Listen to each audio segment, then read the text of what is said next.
Professor Zrowski. Nice to meet you all.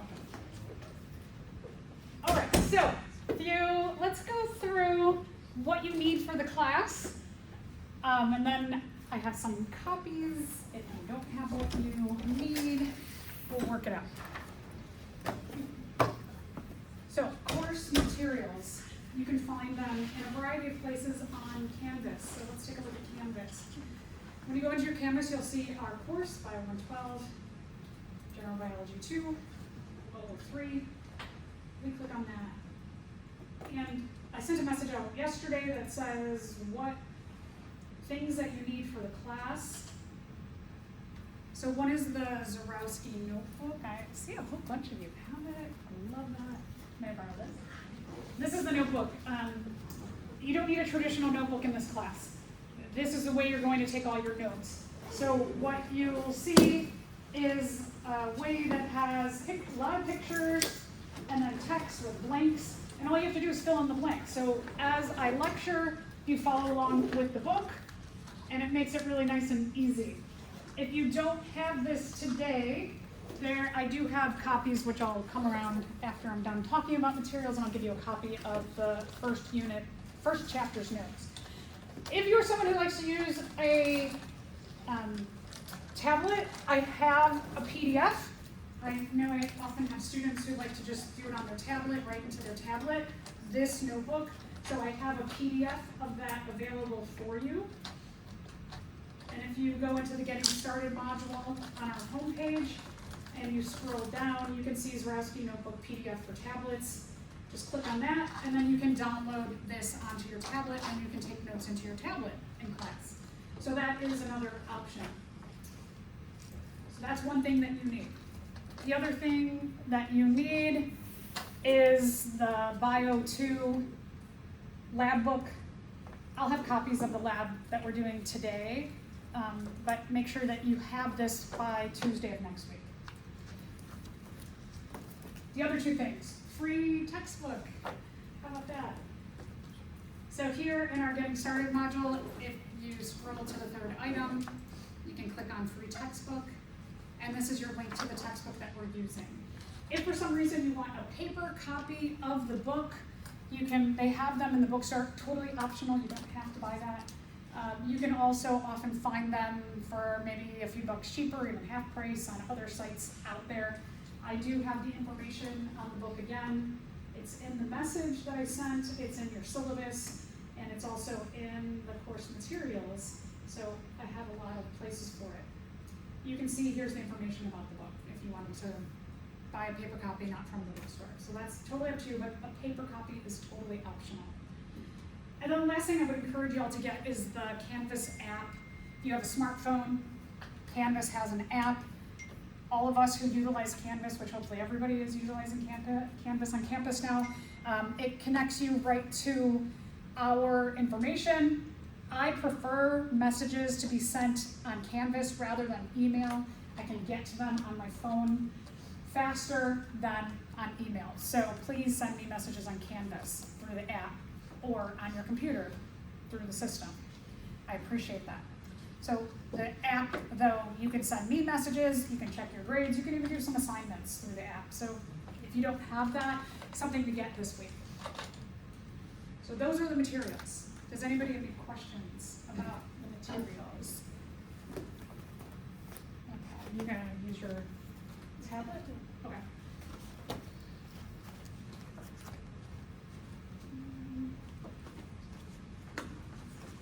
Using your tablet or like?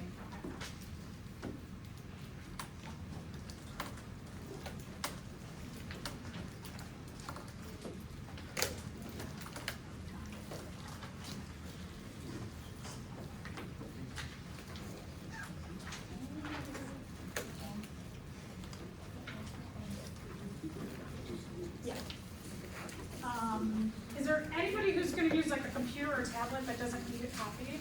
Thank you. The copy machine broke as I was finishing. Thank you so much. I think we're good. Oh, I think we're good. Okay. Anybody need a copy that doesn't have one? Okay. Okay. Those are materials. Let's talk about the quiz itself. There is not much homework in this class. Your homework for this class essentially is studying. For each unit, you scroll down. I have them by units. So this week you do a little bit of homework. Go through the Getting Started module, read the syllabus. There's a syllabus quiz. Don't do the syllabus quiz until after you've gone through all the items in the Getting Started module. There is a lot of repetition between the information in the syllabus and each of these little tabs. These are quick and easy to read. Read the syllabus, read this to get a reiteration of the rules and how to be successful in the class, and then do the syllabus quiz. It'll make it easier. You can use your syllabus during the syllabus quiz too. You have a couple other little small items to do for homework this week. They are due, I think one thing's due on Thursday, and then the other things are due a week from today. So you have your calendar in Canvas, but they are all in the Getting Started module. Okay, so for each unit, you have labs, and then you have your objectives study guide. The objective study guide is what I base the Zarowski notebook off of. These are objectives of what you will learn in this class, well, hopefully you will learn in this class, and everything revolves around these objectives. The labs revolve around the objectives, the lectures revolve around the objectives, exams revolve around the objectives. So these you do have for homework. They're worth 5 points. I'll show you how to do them. I'll give you examples in just a second. But they essentially say, these are all the things that you need to know and understand for the unit exam.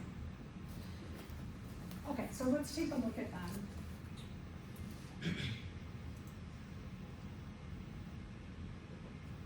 I have a PDF, a doc, and then I will put up an RTF.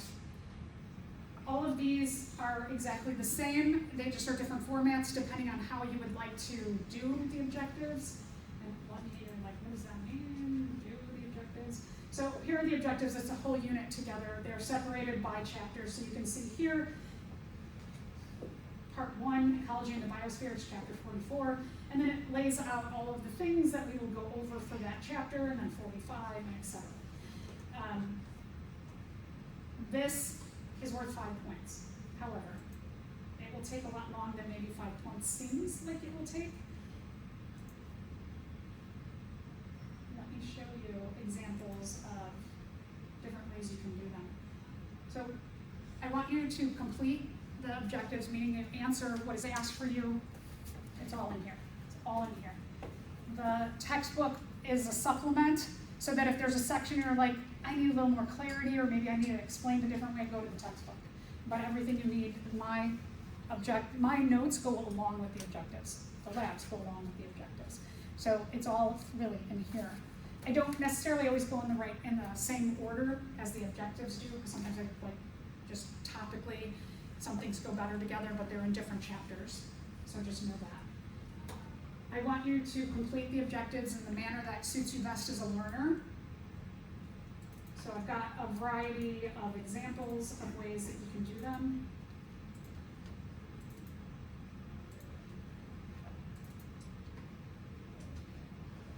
All 4 of these methods are by students who earned an A on the exam for this unit and also in class.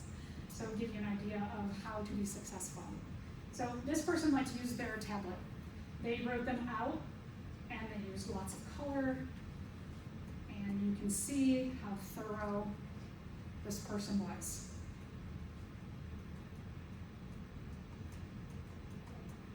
There are 37 pages.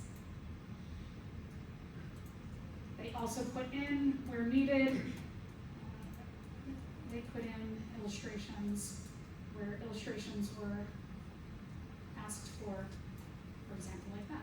They dropped them in. This person liked to use their computer, and they like to type in and use different colors, and they also wrote. So they used a variety of kind of different methods within the actual study guide paper.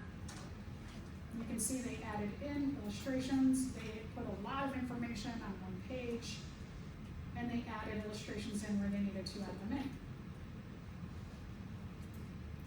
If you're somebody who likes to use paper more than you like to use technology, this person did note cards. So here you can see for every objective they did a note card. You can just bundle them up, put a rubber band around them, put them in a plastic bag, and the day of the exam you hand them in. If you're somebody who wants to put them all in one notebook so that you have them together, you can write them into a notebook, and then the day of the exam you'll hand me your notebook. And I'll pass the notebook back and forth. You don't have to rip them out. You can keep them all in one notebook. So again, you can see some themes of colors, highlighting, pictures, where pictures needed to be done, etc. These are all methods by people who, again, earned an A on this exam and an A in the class. This is a bad example. This person earned a C on this exam and earned a D in the class. They took the objectives and they kind of wrote out, they started out strong and then it just dwindled after that. They had 2.5 pages. Sorry, 3.5 pages. So one person had 37 pages and this person had 3.5. Do the objectives the way that will best suit you as a learner. Again, I can't emphasize that enough. So even if you have a friend in the class or you make friends with someone in the class and they're doing it one way, do what is best for you. A number of things about studying in this class. I know all of you are going into very competitive career paths. I do a lot of research on learning, so in addition to knowing the biology for the class, I research how do we learn best? What are things that you should do to be successful as a learner? And one of the biggest things that I just like to summarize is train for exams. So your exams will be in here. You will be sitting in the proper chair at a proper table. You will not have your phone, you will not have food or drinks or pets or beds or social media or music or streaming. You'll be alone, you and the exam, in quiet. So if you're somebody who likes to study in your bed and you have your door open and your family's coming in and out and your pets are coming in and out and you snack and you're looking at your phone on and off, on and off, on and off, and you've got music playing and you're streaming and you're doing all these things, one of the things about that situation is it doesn't match the exam situation. So, stupid mistakes or being a bad test taker. If you study like that and then you come here and take the exam and you find that you make a lot of stupid mistakes and that you have a lot of test anxiety, you're a bad test taker, it's because you did not match your study environment where you surrounded yourself with this material to where you're getting tested on the material. And so when you sit down, your body, mind, and soul are going to freak out. And they're going to be thinking, where's that pet? Where's that food? Where's that music? Where's my phone? And all of this is going to take your brain away from the material that you are supposed to be mastering for this class. And what you're going to do is you're going to read things incorrectly, and you're going to get a lot more wrong than if you train for the exam by mimicking the testing environment as closely as possible. When people say I'm a bad test taker, I usually quiz them. How did you study? Where did you study? How long did you study? When did you start studying for this unit exam? Where were you? What was it? What did it look like? What did that environment look like? And I come to find that it doesn't match. Those things don't match. The other thing that I find is usually it's not enough time, that they haven't put enough time into mastering the material. So I want to talk a little bit more about that and how you should be studying and how long you should be studying.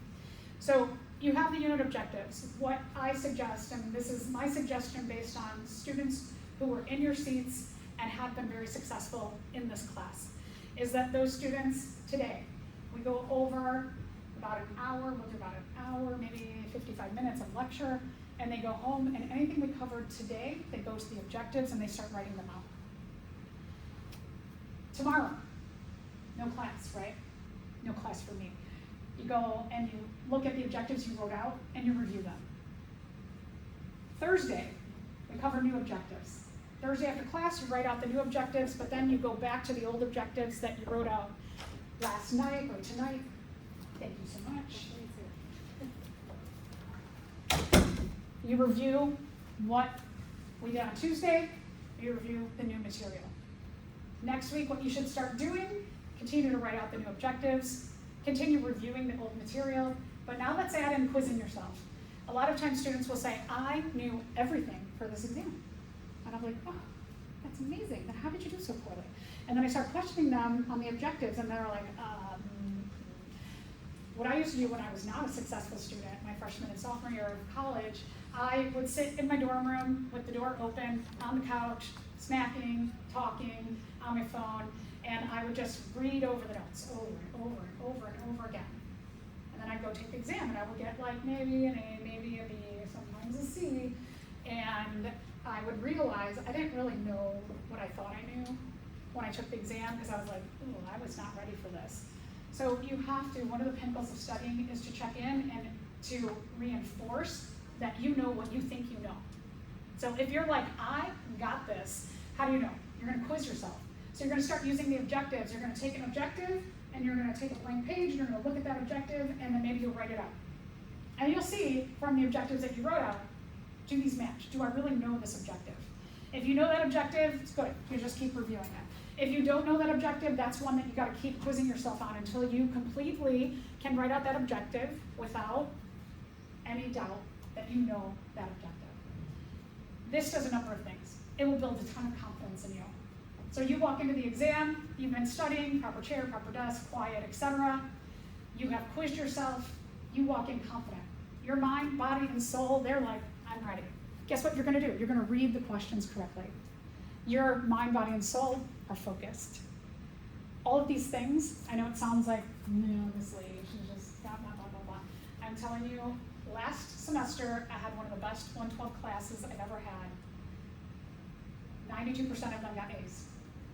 Because they came in and they were like, yeah, I'm gonna do this. And they took my word, all my advice, and they worked hard, and they were like, oh my gosh, I totally changed the way I studied, and they got an A. So it sounds like it's easy, it's a lot of work. You gotta be dedicated every day. You gotta be disciplined. On the weekend, on Saturday, this is the first week of class, we like to throw so much at you in the first week. Be realistic. Saturday comes and your friends say, let's go to a movie. And you're like, oh, I got so many things, little things I gotta do for school this week. Say no. It's hard. It takes discipline. Say no, I'm committed to doing well this semester. I'm gonna stay home, I'm gonna get all this stuff done. Maybe tomorrow night we could go to a movie if I get all this stuff done on Saturday. Those are the kind of choices you have to make. Those are the kind of conversations you have to have.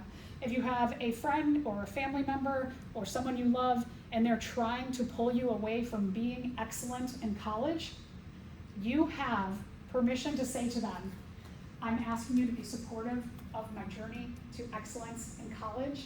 I cannot go to the movie with you. I cannot do this for you. I'm asking you to support me. I need you to stop trying to distract me. You can say that to them. And when you say things like that to people who distract you, they're like, oh, right? As opposed to, no, I can't. No, I can't. Ask them to be supportive of your journey to excellence, that you want to be successful in college, that you want to be a this in the future, and it starts today. It makes people see you differently. It makes you feel differently. So I will encourage you over and over and over again to be your most excellent self, your most excellent student, to work hard. I want you all to achieve your dreams of what you want to be in the future. I am here as a support system. I will annoy you sometimes, but I truly want you to be successful. I want you to achieve your dreams. There are lots of people in this world who, whatever program you're going to end up going into, they will happily take your place. It's got to come from you. I can tell you all I want, but you have to make the choices. So be excellent. Write it everywhere. I am going to be excellent. I am going to study properly. I am going to train for exams. I am going to make good choices. I am going to be a blah, blah, blah. Write those things down. Look at them. And then motivate yourself. Okay, so that's my soapbox, so to say. The other thing I'm going to ask you all is to put your phones away. In class, take them, turn them off, put them away, so they're not, you don't hear it, you don't see it. If you have a loved one or someone you are responsible for that they might call and say, you gotta come right now, then have your phone out. But if you do not have that situation, that phone, whew, it is the most major distraction that humans have ever had to face, with the exception of a predator trying to eat you. learn to be without it. Learn to be off the social media that sucks you in. I barely do any social media. I have very targeted reasons why I go on social media. I dislike it. I dislike myself when I go on social media. I dislike other people. It makes me very unhappy. And so I say no to it. Occasionally I'll like get in there and I'm like scrolling, watching videos, and an hour and a half goes by. I'm like, I had 80-some things I had to do. Why did I just do that to myself? Occasionally I don't have the discipline, but I choose to have the discipline to not look at it. Because I know it makes me feel horrible. It makes me hate people. It makes me hate people I love. So I stay off of it. Try in your classes to put your phone away. There's research to show that when you have your phone out and up, and even if it's on silent, and you're studying or you're in class and you're trying to listen and absorb what is going on, every time you do this, you do that once, it takes you 2 minutes to refocus and start learning again. You will learn. If you sit there and you keep looking back and forth at your phone and try and multitask, you will not absorb 90% of the information in front of you, even up to 95%. So, when you come here, when you come to college, when you go to study, get that phone away, be present. I don't know how many times I was in college and I would just be thinking, what am I gonna have for lunch? Let me think about it. I'm not paying attention to what they're saying, right? I've missed the explanations. And then I thought, I could just do this like later on my own. I am not as good as the person who's explaining it. You're paying money for this. I have been doing this for over 20 years. I'm pretty good, I will say. I'm not perfect by any means. I constantly try to improve, but I'm a lot better than you sitting alone doing it by yourself when you weren't paying attention. I'm a lot better than that. So check in, be present. Try and keep your mind focused. When you think about lunch, you missed lunch and you're like, I missed lunch, I'm so hungry. Try and put that out of your brain and then refocus. And those little thoughts, try and put them out of your brain. It's hard. It takes practice, it takes discipline. Okay, so please try. I encourage you all to try and do away with that phone a little bit more than you have been. Today we're going to talk about population ecology, and then we're going to do a safety lab and then a lab on population ecology. So see how it goes together.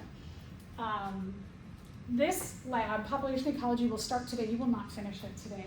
You will hold on to what you do today, and we will finish it on Thursday. So don't feel like, oh my gosh, I got to race through the safety lab and this lab. No, we have plenty of time to finish it on Thursday. So you will hold on to that lab and then hand it in next time. The other thing, you did a great job of being here on time. I already have a good vibe about you all, a lot of eye contact, that's great, I'm excited. Keep that up, be on time. I make all these announcements, I always do a first slide, and I say, what are we doing today, what are we doing tomorrow, what's coming up. I do that at the start of class. Most of your professors do that at the start of class. So if you're somebody like me, who's always like a 5-minute late kind of person, or you know you're a 20-minute late kind of person, work on that. As a struggle I have an issue where I'm like, I got 5 minutes, I can do 17 things in 5 minutes. I cannot. And so I've been trying to work on that. But 15 minutes, I'm gonna try and stop and then realistically get ready. I'm always finding things that I can do better to make myself a more excellent person.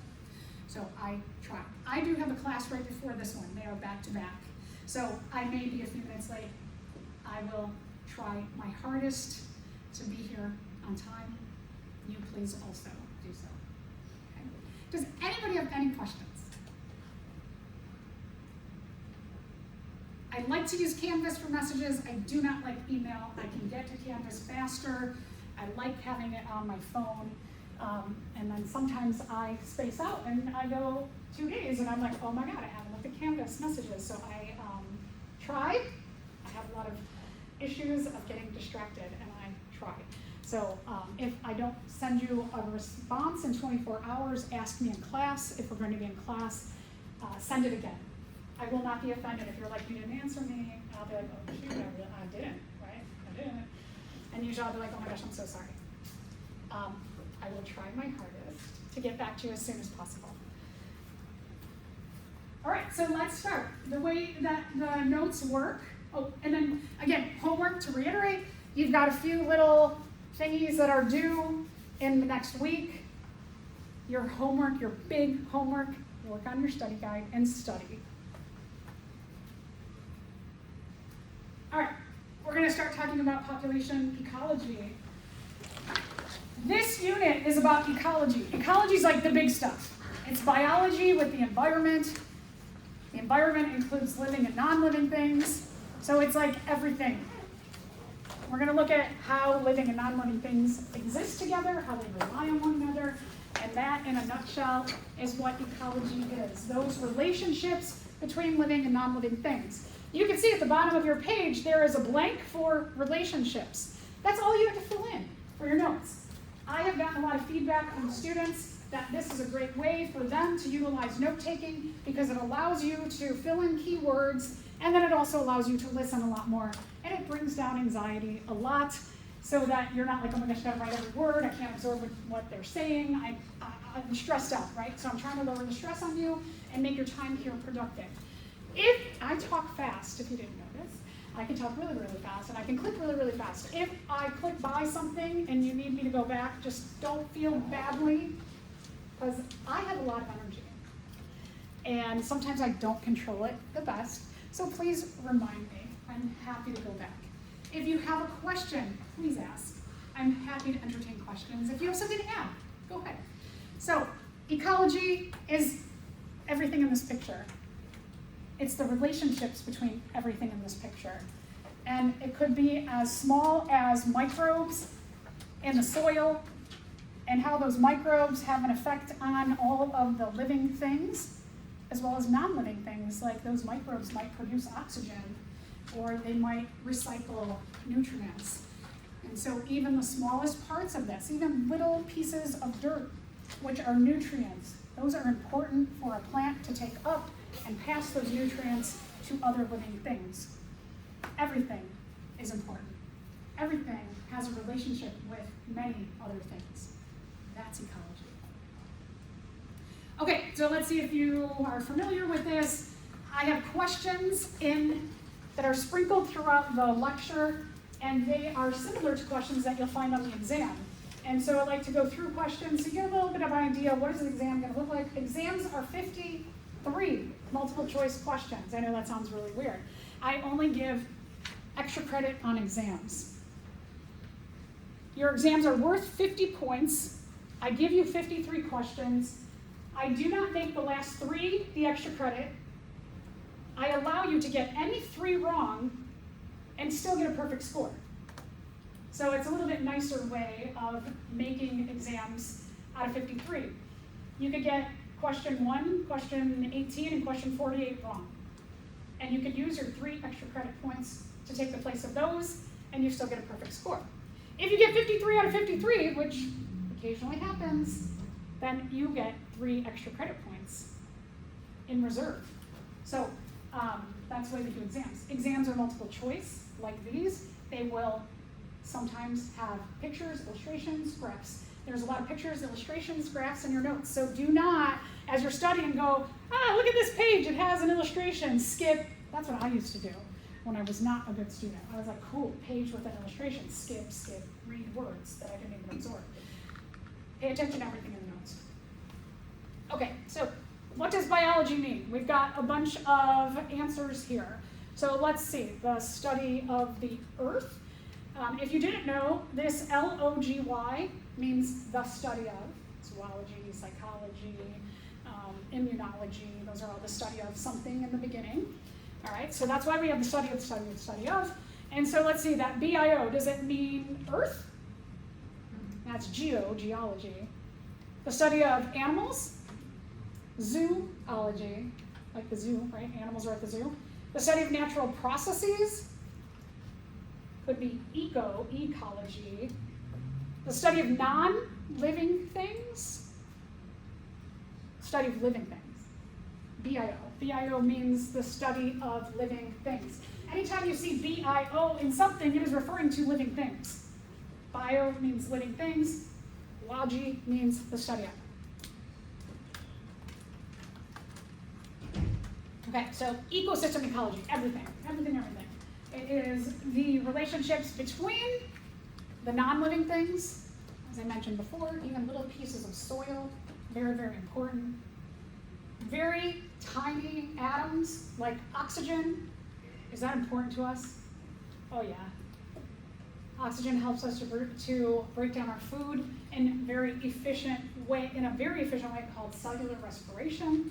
So oxygen, non-living thing, super important, right? So just because something is a non-living thing does not mean it's unimportant. When we're talking about a non-living thing, here's BIO, living. A means non or not. So if you ever see in a science class abiotic, that means the A means non or no. Bio, living. Okay, so we have in ecosystem ecology, everything, right? We've got the non-living components, but then we have the biotic living components. There's that BIO, it's all alone, so it's referring to the living components of the environment, the ecosystem, the area.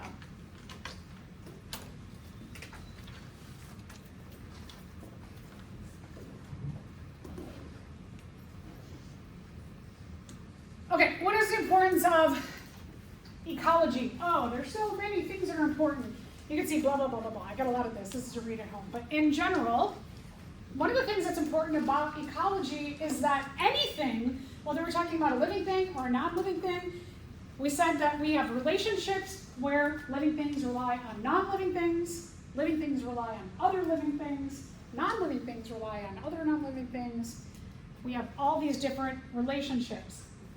If you rely on something, like we all rely on oxygen to go in, we breathe it, goes into our blood, gets carried to our cells, where in our mitochondria utilize that oxygen to break down our food efficiently. If for some reason oxygen becomes a limited resource and we are fighting for it, and let's say something happens where oxygen is not being produced by the photosynthetic organisms on the earth, and humans are all fighting for that oxygen, we are going to go to war. We're going to kill each other. We're going to get rid of a lot of humans so that we can survive because we want that limited resource. That resource that we used to have, unlimited, when it becomes limited, living things, they're going to fight. Right? That leads us to evolution and how evolution works. Is that when a resource is limited, if you have the right characteristics or traits, you're going to have an easier time getting that limited resource. And when you have an easier time getting that limited resource, you're going to have time to do other things like reproduce, because now you're surviving easily because you've got nice, good characteristics. You eat, you got a home, you got everything you need, you have time to reproduce, and your good traits, given the current environment, you pass them on to your offspring. And over evolution in time, we see that those individuals with the most beneficial traits, given the current environment, because they don't have to fight for limited resources, we see that population characteristic go up over time. That's the way evolution works. That's the way ecology works, is that organisms are constantly either surviving easily or fighting for a limited resource. All right, so we're going to talk about in this chapter 4 basics of population biology. How do populations grow? What limits or regulates population growth? I talked about that a little bit, right, with limited resources. How populations are distributed, how far can they go, or how close do they have to stay in an area? And then what about the human population? So the basic principles of ecology do not apply mostly to humans because we can defy the basic principles of ecology. Like mice out there in the field, they can't build big, huge condo buildings, right? They've got the field, and then that's it. And they're surrounded by roads, and then they gotta stop. Whereas humans, when we start getting higher and higher populations, what do? We make cities. We build up. We can protect ourselves in the wintertime from cold. Can the mice do that? We're gonna have to burrow down in the ground. If you can't burrow really well, if you're not good at digging, that's no good, right? All you have to do is have a good credit check and money, and you can rent an apartment. So we can defy so many of the principles of ecology. So when we're talking about these first three, we're really talking about the natural world, everything except for humans. I don't really know of any other organisms that are doing crazy technology besides humans. So we'll talk about them last. All right, so what's a population? A population is a group of individuals that live in the same place at the same time, and they can potentially interbreed with one another. What does that mean? So when we're talking about potentially interbreed, we've got breeding there. Inter means same species, that you can, with another one that is like you can successfully have offspring, but your offspring have to be able to have offspring. So for example, the horse and the donkey, they can have sex, they can have offspring, which are the mule, but the mule cannot have offspring. So there goes that potential interbreeding. The big thing about a population and why breeding is so important is that you want to keep the population going, generation after generation after generation. Okay, so you live in the same place, same time. You can have offspring that are fertile and have more offspring.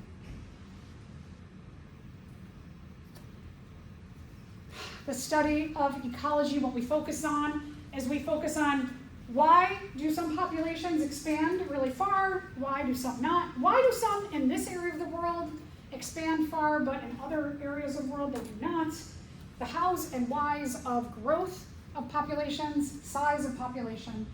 Again, all of this is mainly based on competing for limited resources in the environment that a population is living in. Can everybody survive easily? Can we survive easily for a while and then things start to get really competitive? That might change over time as we have more and more offspring. And so we'll look at this as well, as the hows and whys, and especially over time and what changes. All right, so population growth. We're going to get into a little bit of math. 3 factors influence how a population changes in size: births and deaths. Those are the biggies. And migration. Who comes in? Who is the same species? Who goes out? That is the same species.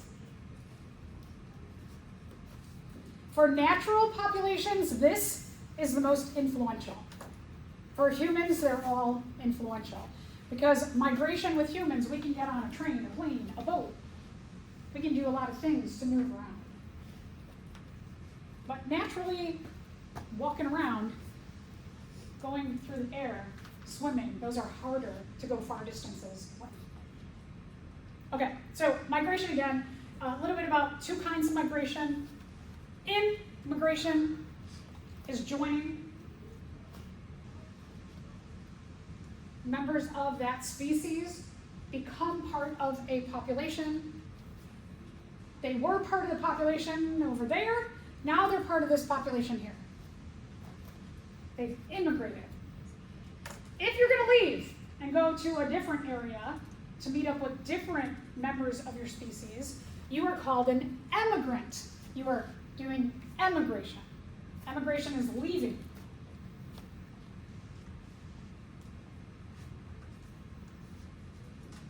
Again, in natural populations, these are not significantly going to affect the size of the population. The amount of individuals born and die will. Immigration and emigration, not super significant. Occasionally they are, but not usually.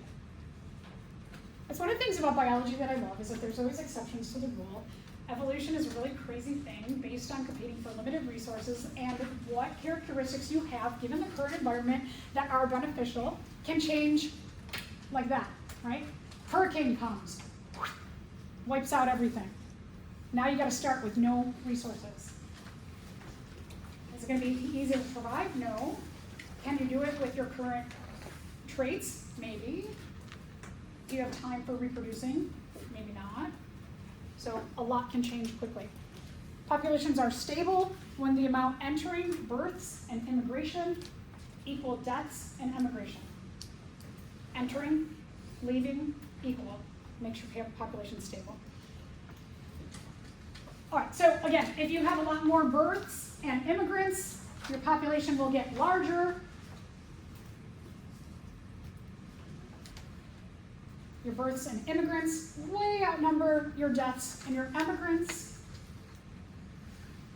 And populations get smaller if you have a lot more deaths and emigrants than you have births and immigrants.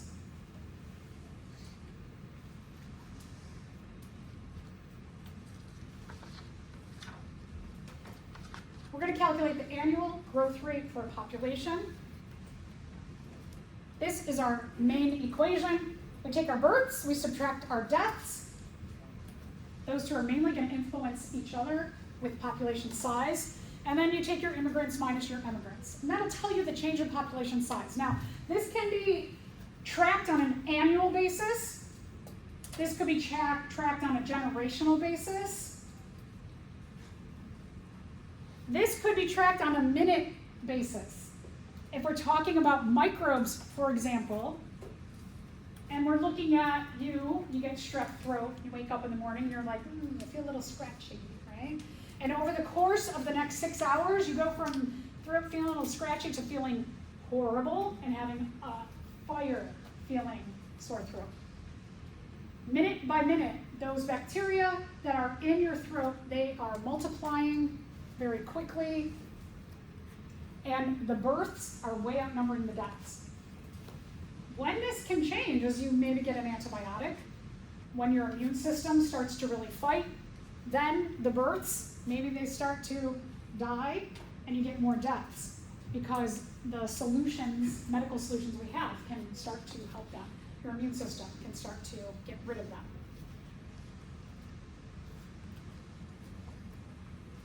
When we're talking about natural population increase, right, everybody but humans in general, births and deaths are the most significant factors.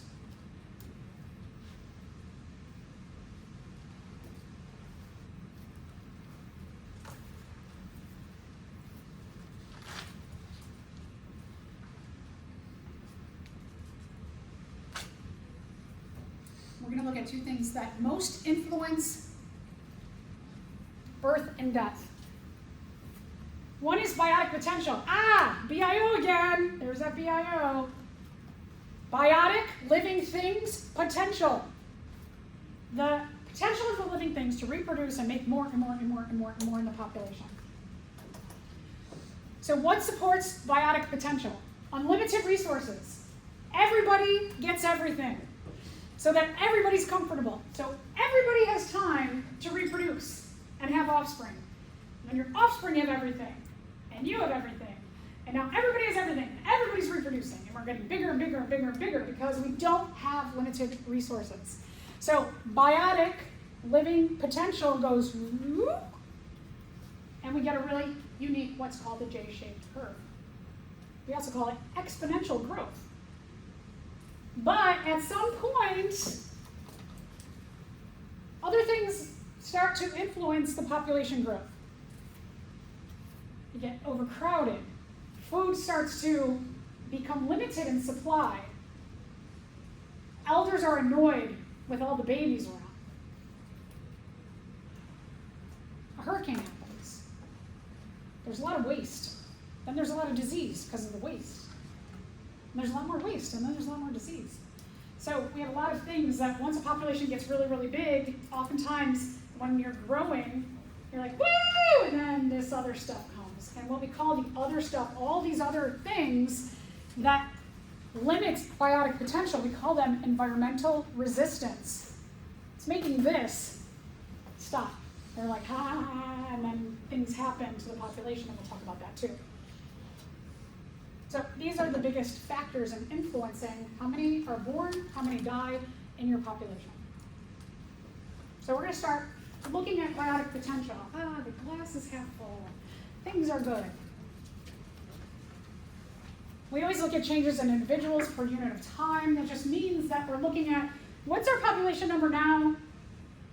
If we're bacteria, what's it in 5 minutes, 10 minutes, 15 minutes? If we're mosquitoes, maybe we're looking at this season, next season, the next season, the next season. It could be seasonally. We look It could be every year, it could be every decade, it could be every generation. So when we say per unit of time, it depends on the species that we are studying and what the generation time of that species is. There's a lot that can influence the way that you look at a population ecologically. All right, biotic potential, we call it growth rate. Biotic potential, the potential of the living things to grow in size. We call growth rate a lowercase italicized r.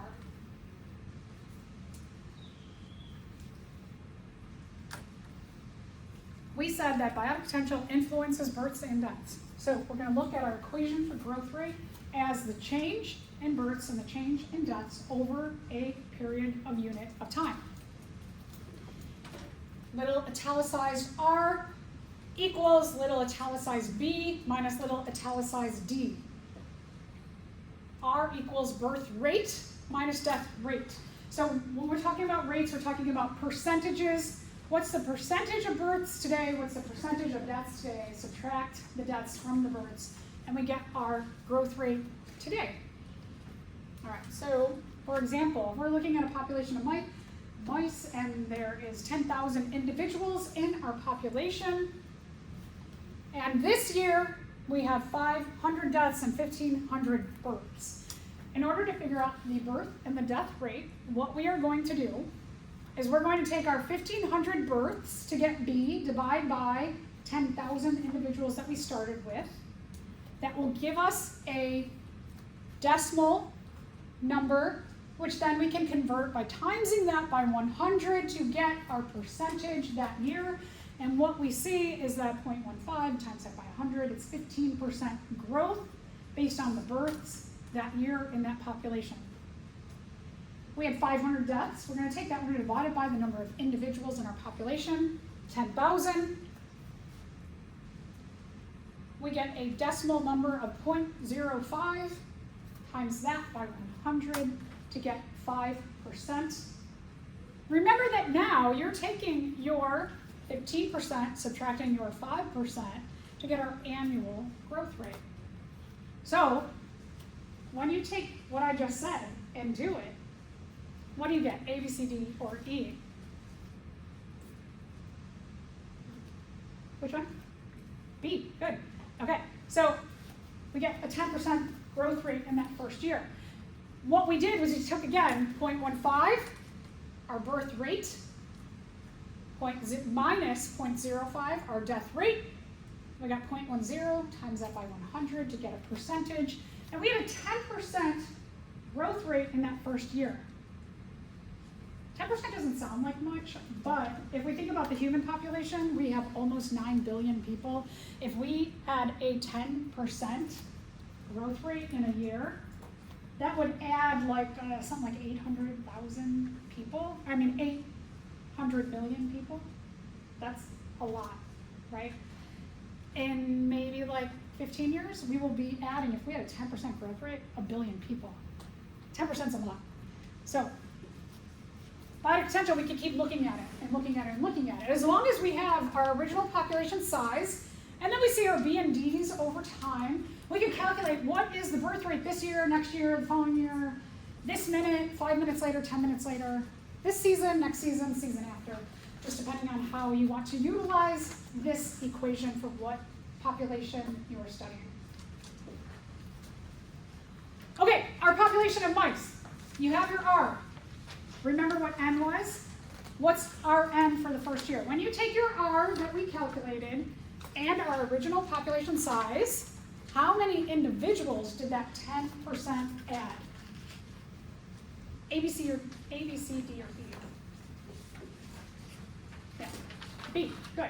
So when you take our 10%, our population growth in that first year, and we times it by our 10,000 original individuals, whew, we get 1,000 new mice that year.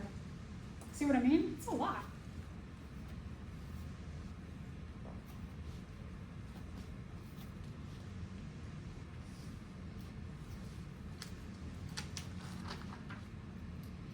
What's it for the second year? We have a new N. Change your N. Add the individuals that you just got, right? Okay, good. So when you take your R, your 10% times your 11,000, 10% times 11,000 gives you 1,100 individuals the second year. And then maybe we get 1,200 individuals the third year. And then maybe we get 1,500 individuals the fourth year. And then we start doing this. As they stay about equal, and then at some point they're going to go, and they're going to go really, really high.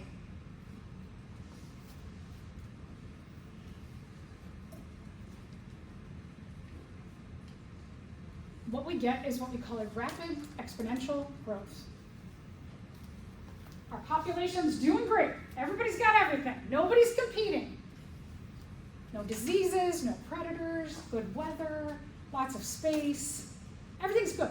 Everybody's got everything they need. They're reproducing. It just accelerates. When we graph this, it goes low and then it suddenly goes high and it makes a J shape. That's what we call it, a J-shaped curve. Exponential growth, J-shaped curve, go together.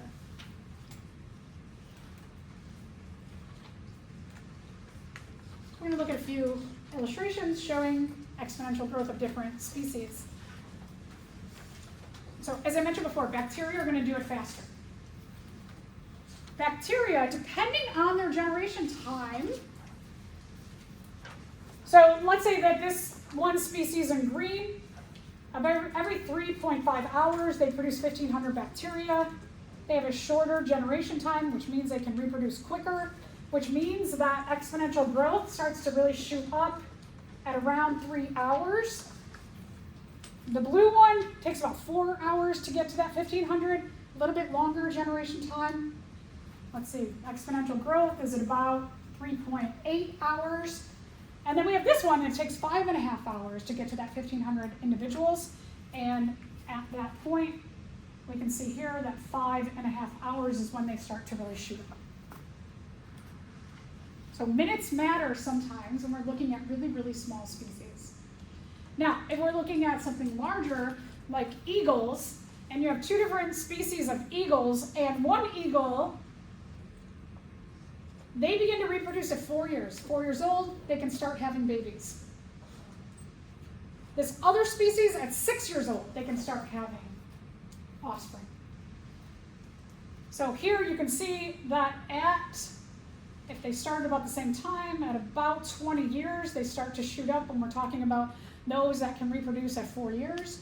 Or a couple years later, age of reproduction, first reproduction, you can see that it's around 27 years. What's R again? What was R? Good, growth rate, right. R is growth rate. B minus D. Our birth rate minus our death rate gives us our growth rate.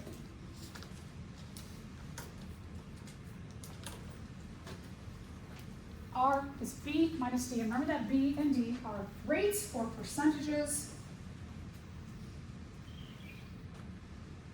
We get a percentage of growth per whatever unit of time we're studying that is appropriate for that particular species. Okay, exponential growth starts to occur when environmental resistance kicks in. Environmental resistance is going to cause a lot more deaths.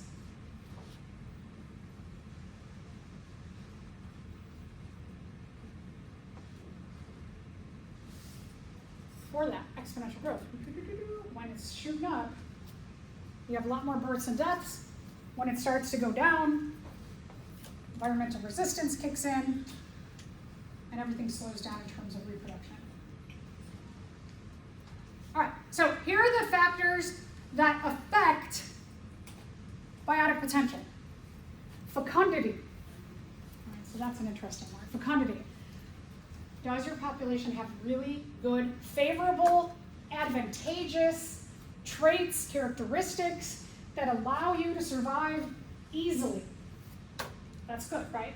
Everybody is like well suited to living in the environment that they're living in. They can, based on their traits, their characteristics, they have an advantage where they can get food and they can get mates and they can get space and they can fight off predators, and there's not a lot of disease because they have just good traits. They have advantageous traits. Age of first reproduction. We saw that with the eagles, with the bacteria. The sooner individuals in your population can reproduce, the quicker that you can take off as a population. One of the biggest, most impactful, or I should say the biggest, invasive species on the planet, guess what it is? A species that is in places where it doesn't naturally occur. What animal, I'll give you animal, globally has the most impact on other organisms negatively?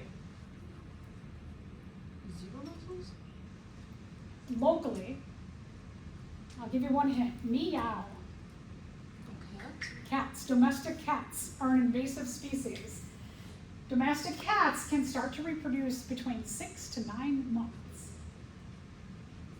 Your kitty can have kitties, right? Your kitten can have kittens. They can spread really, really fast. That's one of the biggest characteristics about an invasive species. Wow, yeah. Now you might look at those kitty cats a little differently. How frequently can they reproduce? Can they do it every 6 months? Every 5 minutes? Every humans? Like every what? I don't know. Maybe 6 months, you have a baby, 6 months, you have another one, right? So reproduction, how frequently can you reproduce? How long can an individual reproduce? Sometimes it could be, you got this window of 2 years, that's it. You got this window of 40 years, 60 years, 110 years. That has a big difference. And how many offspring can you pop out at once? Humans average 1. If we're talking about a sea turtle or a sea urchin, things that live in the ocean, they might have 1,000 at once. Can you imagine? Right? So if all of these are quick, your exponential growth can go really, really, really fast. Oh, sorry, one more. And do your offspring survive? You have 1,000, but only about 3% of them survive. Well, that's a game changer now, right? You have 1, and they pretty much survive. That's almost similar to 1,000 having 3 survive, right? So there's a lot of differences there. Okay, so some things about growth and how it is regulated. So many things are influential. We talked about birth. Sometimes, and especially where we live right now, seasons have a huge influence on natural populations. And when they thrive and show exponential growth, and when environmental resistance kicks in, especially around, we'll get into that time of year, where it's getting colder, there's less sunlight, there's less available water. Other species die, and you got nothing to eat. So a lot seasonally can happen. That, as I mentioned before, it could be like bacteria minute-to-minute changes. It could be some species at certain places in the earth, like ours, have yearly cycles of exponential growth, and then it gets to be that late fall, and then the numbers start to fall again, and they remain low over the winter until conditions are really, really good again, and then they take off again. Whew, that's a lot, right? Every year, you could be an individual who's like, I don't know, maybe I'll survive this season and see most of my friends die, and then I'll be really lonely all winter, lonely, and then I get more friends, yay! What we call these boom and bust cycles, that they take off, and then they mostly die off. But then they stay at a low rate for a while, and then they do it again, boom and bust, boom and bust, boom and bust. We also call it growth and crash. Right? Grow, crash down. It could be over the span of 50 years, you see one of these growth crashes. So here, somebody had studied this reindeer population, and in the early 1900s, they saw a lot of growth, dipped down a little bit, and then went up. And then something happened, and they started to crash. So it's not only seasonally that you can see a population has that boom and bust or that growth and crash. All right, so what are the options? Let's say that when you do that crashing, and we've got crashing here on red, here on blue. Wait, green doesn't quite crash. They crash a little bit, right? So let's talk about these factors and what's happening here. All right, so red, worst case scenario is that your population, everything's good. Up here, environmental resistance kicks in, you're growing, and then you run out of space, and you run out of food, and you run out of mates, and there's predators and disease, and all these things are making you then crash. Could be that it's so bad, so many things happen at once, that your population goes extinct, you die off. Okay, let's go a little bit better. Okay, grow. Environmental resistance kicks in at the top of the blue. Oh gosh, things are bad. But you've got a small number of individuals in the population who have really good traits given all of this environmental resistance. They have advantageous traits, so they don't die off. This little group with the advantageous traits, they're like, we are going to keep us going, and they start to rise up. Environmental resistance kicks in again, lower down, and then they start doing this like up and down over an average. This average happens over a long period of time, given the current environment is kind of stable, so that they go up and down. When things get good, then they're like, whoa, we're starting to get a little bit too much. They go down a little bit, they go up a little bit. So you have like good and bad years, and you level out. We call that the carrying capacity. Carrying capacity means the amount of individuals that the current environment can sustain for a long period of time. But if the environmental resistance was really bad, maybe we end up at a lower carrying capacity than what we normally would, because we only have like a small percentage of individuals in the population who have advantageous traits given all of the bombardment of environmental resistance. But we still keep going. So again, glass half full. What a lot of populations do, you have the J-shaped curve. Our J is a fat J. Instead of being like that, it's kind of like, oh. Because when environmental resistance starts to kick in, this population, the majority of the individuals have advantageous traits given all of these negative factors that are bombarding them. And because they have the good traits, the advantageous traits given the environmental resistance they're dealing with, they go down a little bit, and then they go up a little bit, and they go down a little bit, and they level off at an original carrying capacity. Again, these will differ depending on the percentage of individuals who have good traits to battle environmental resistance at that time. These have none. They did not have advantageous traits at all, given all the things that they're dealing with. So they die off. The environment can change very quickly. We know that, especially now, that maybe here there was like a hurricane that really lowered them, and a lot of these were good swimmers, so they could survive the hurricane, and then they level off, and then a drought happens, and while they were good swimmers, the drought could make them die off. So that's the thing about this is not going to be forever. This is not going to be forever.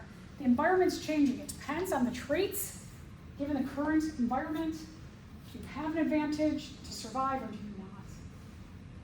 And that can change over and over again. That's why over evolutionary time, we can see that sometimes there might have been whales who were doing really good, and then they changed. It was more favored to be bigger because something happened. Then bigger ones got up in number. Then something happened where being big wasn't favorable, and small ones were favored. And you can see over very, very long periods of time, in one species, the traits that are present change.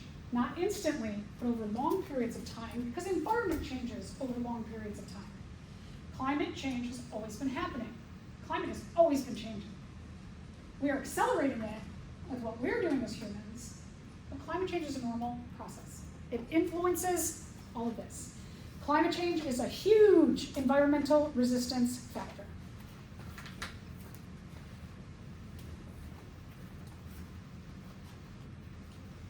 Okay, so again, carrying capacity, as I mentioned before, It is the number of individuals that can be supported indefinitely given the current environment, what the environment has, all of its resources, what resources are limited, which ones are not.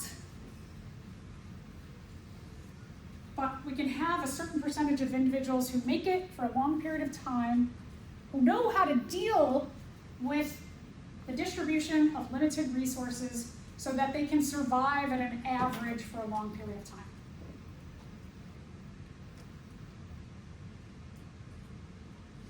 And as I mentioned, climate change is one of these. Space, definitely.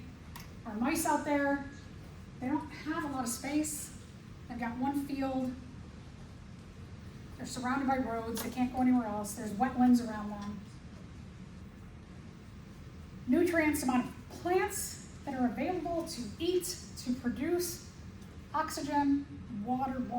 Living things need water for almost every biochemical reaction in their body. Sunlight for the nutrients that are produced. It's all very convoluted together. Populations who have less competition deal with less environmental resistance and show J-shaped curves or exponential growth.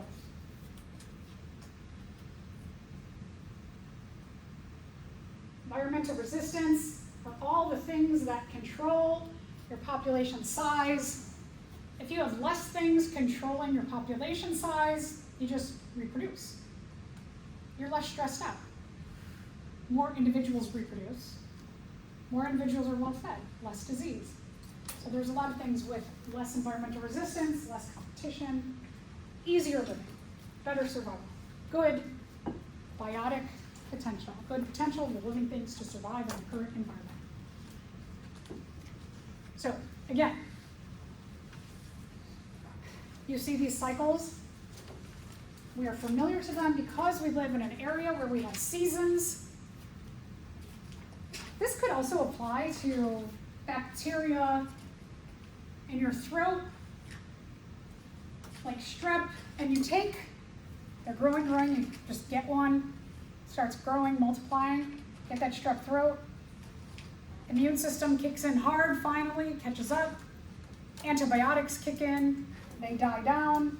Maybe you have a couple in your throat, they hang out, they don't do anything.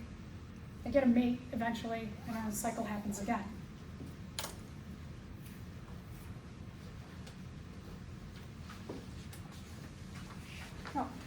Here's another one that's, it's not seasonally, but it's about every 5 years that this little lemming, it's a little kind of like rodent-y like animal. It can be about every 5 years where they just boom, and then they go down, and then they come back up, and then they go up and down, and they have these cycles of going up and down. All right, environmental resistance is anything that counteracts biotic potential, anything that stops you from being comfortable. It limits your potential to grow as a living thing. And we have mentioned so many things. When your population can deal with environmental resistance and maintain an average percentage of your population, it's called stabilizing. So you get just kind of like that sweet spot of the number of individuals in your population who can comfortably use all the resources. We can reproduce, but not too much, because we want to still maintain our resources over a long period of time. And so you get that like balance or stabilization of the population.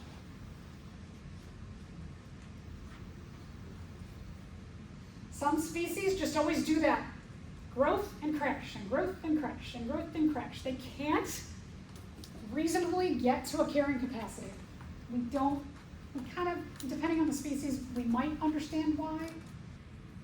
That for some reason the lemmings, when they have all the resources, they're just like, we're gonna reproduce, and we don't care when it gets uncomfortable, we're gonna keep reproducing. To a point of like, then there's so many of them that predators are like, yum, yum, yum. Predators come and they eat, and then they get to be a very low number. because they're a low number, the predators get to be a low number, and a few survive, and they start the population back up again, and they're like, woo, let's reproduce again, go crazy, we don't care, we know we just survived all those predators, let's do it again. Why they don't just start, like, slow down when there's a balance with being spotted by predators, we don't know.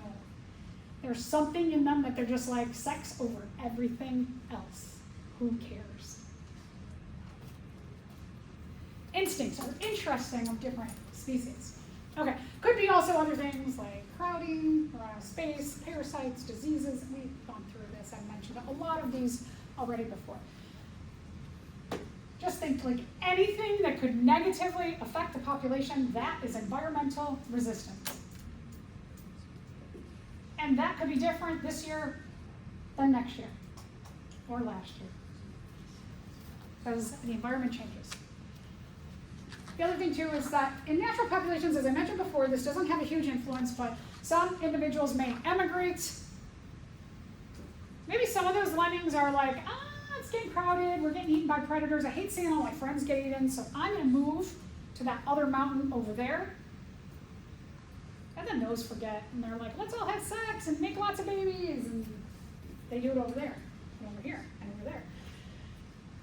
So some of them leave. Sometimes the individuals start to die at a younger age because they don't have access to all the resources they need. And then sometimes when things get uncomfortable, they're just like, reproduction is not on your mind. When you are starving to death, you have no shelter, predators, you're just constantly watching for predators. Are you thinking reproduction? Are you thinking this is a great environment to bring an offspring into? No, right? Okay, so some of them will either die at a younger age, or they're just like, let's stop reproducing right now. Not a good time. So a lot of things can happen. Just wild. And as I mentioned, stabilization occurs when we get to that sweet spot between we can reproduce, we can all have resources. Let's not limit them so much, but let's also be conscientious of not overpopulating. And then you have, at stabilization, the crux of where biotic potential and environmental resistance meet. And you're like, this is a comfortable place. Let's stop here. So sometimes, some populations will experience an equilibrium over years, decades, thousands, millions of years. Why? Sometimes we don't know. Why this population does that, why that population doesn't, who knows? Why do some populations ignore awful environmental resistance? Who knows? But the ones that have it in control will stabilize. We call it also an equilibrium. You see that kind of up and down over a long period of time. We call that zero population growth, where they're like, okay, when somebody dies, we can reproduce. They try and balance out births and deaths, and the immigrants and the immigrants. This is more characteristic of organisms that live a long, long, long time. Again, humans, we haven't stopped yet. I don't know about you, but I'm feeling a lot of environmental resistance, and I'm not sure why the population still keeps growing, but we have a lot of technology to support us, depending on where you live in the world, too. Long-lived organisms who live in the same place and survive at that kind of zero population growth or that carrying capacity. We're going to talk about survivorships, and these are typically what we call a type 1 survivorship. They are animals that have long generation times. They usually have very few offspring. The offspring they do have are well protected and cared for. And so you can keep your generation going at a lower rate because you take care of few offspring. When we graph this, we do have the J-shaped curve, right? If we think about an S, the first 2/3 of the S, I'm going to make an S. I could start like that, right? So this looks like the J-shaped curve, and then I'm going to level up. Not the prettiest of S's, but it does have that S shape.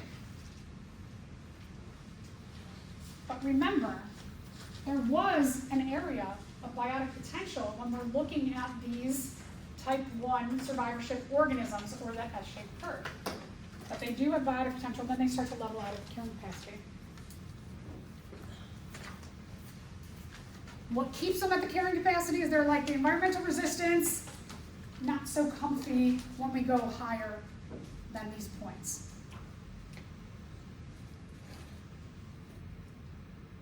Oh, okay. Let me just finish these last few points. The carrying capacity is determined by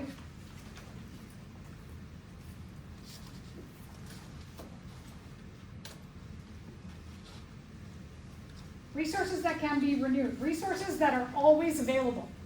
Because plants grow and grow and grow and grow, they are renewable. Water goes up and it goes down, it goes up and it goes down, right? Evaporates, precipitates. We get rain pretty often, so we do have access to it. Sunlight. The earth turns away from the sun, goes back toward the sun. Sunlight's a renewable resource, it renews every day. Non-renewable resources, those mice out there, space.